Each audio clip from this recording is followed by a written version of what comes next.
I want to ask you about Amazon and about these auto tariffs, but of course, overall, 100 days in, how would you grade President Trump's handling of the economy? Well, I don't think he's handled the economy very, very well. And I think all of us have a pretty good understanding that if the tariffs continue as is, there's a good chance we're going to have a recession. And there's a good chance we're going to have some more serious problems, assuming they continue as is. I don't believe that's going to happen, though. I think the president's a narcissist, and he's a guy that wants to win, and he wants to be able to show that he's on top of everything that he's actually doing.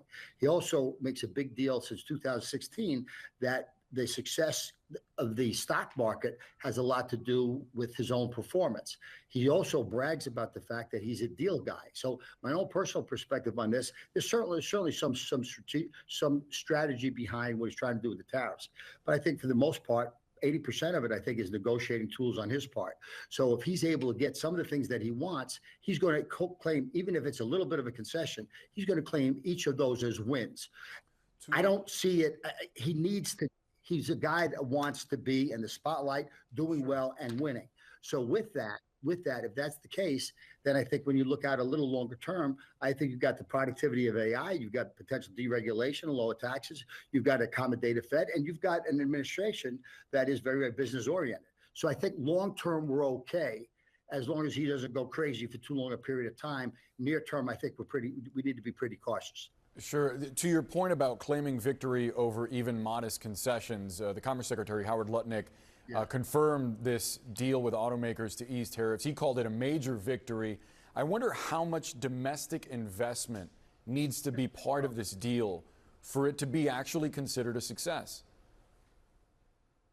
I think I think you would agree that the president and the administration in general, if they're parroting what the president wants them to say, the use of hyperbole is very, very real. So this extraordinary opportunity for the automobile company, a couple of minutes ago, you talked about they still have 25% tariffs. Now, is it a bit of a concession? Yes. Is it something that's going to totally satisfy the automobile makers? I don't think so. So what kind of impact is that going to have over a longer period of time? We will see. But as long as you have 25% tariffs on automobile parts coming into our country, that's going to be higher prices for people in our country that are buying cars. You mentioned automation and AI and some of what's in store the next 5, 10, 20 years. I do wonder how hard it might be to revive American manufacturing, given not only the disruption by AI and technology, but also what appears to be a cultural shift that this country's been through over the last 40 years. There's a new CNN poll that finds that 73% of Americans prefer office jobs over manufacturing work. So if the goal is to bring manufacturing work back, how challenging is that going to be? Well, number one, I think I'm agreeing with you totally on this. It's going to be very, very challenging. Number two, there are certain things we don't want to come to the United States because we can do them more cheaply and more efficiently someplace else. And that keeps our costs lower. So therefore, we're providing a better product and service at a more reasonable cost to our consumers. That's kind of what you want to be able to do. Again, I go back to what I said before. I think the president has a valid argument when he talks about our intellectual property being taken advantage of, and other countries having tariffs on us all along. And I think he wants to make that more of an even playing field. I think that's great, as long as these are negotiating tools to get everybody to the table, so we have more of an equal playing field a little bit later on. But the tariffs are only going to increase the prices to our consumers in this country. That's going to slow down the demand. Slow down the demand is going to have an impact on labor. That potentially leads to a recession. That's why I think he's got to pull a rabbit out of his hat sooner than later on this.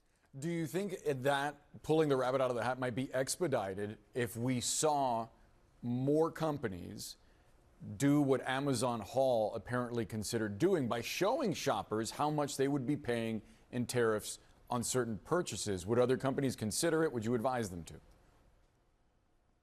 Yeah, you know what, I would. So, for example, when I first heard this morning, so I was aware of what was going on all day, and I heard the first part of your show. Here's my perspective on this.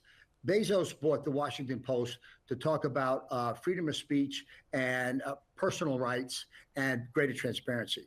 Every time we buy a product, you buy a car, you buy a medicine, you buy a candy bar, it tells you all the ingredients inside. It tells you what your taxes are. It tells you everything. You have pretty good transparency, and our government has wanted that to take place. Now, all of a sudden, prices are going up because of tariffs. But we're not supposed to explain that to the consumer that's actually buying the product. So if I'm buying a product and my price has gone up X percentage, whatever it might be, and a certain percent of that is taxes and a certain percent of something else, and a certain percent of that is tariffs, I think I'd like to know that. As a citizen of the United States, I think that's being transparent with us. That doesn't quite fit what the president wants to be able to demonstrate to society. But what he's missing is prices will go up if the tariffs are in. And I think that if the prices go up, I think we have a right to be able to know that as a consumer. I think that's a great idea from a consumer's perspective. I can appreciate why that pisses the president off, but I think for the rest of the country, I think it's a positive. Joe Moglia, very much appreciate you sharing your point of view. Thanks for joining us. Thanks for having me, Boris.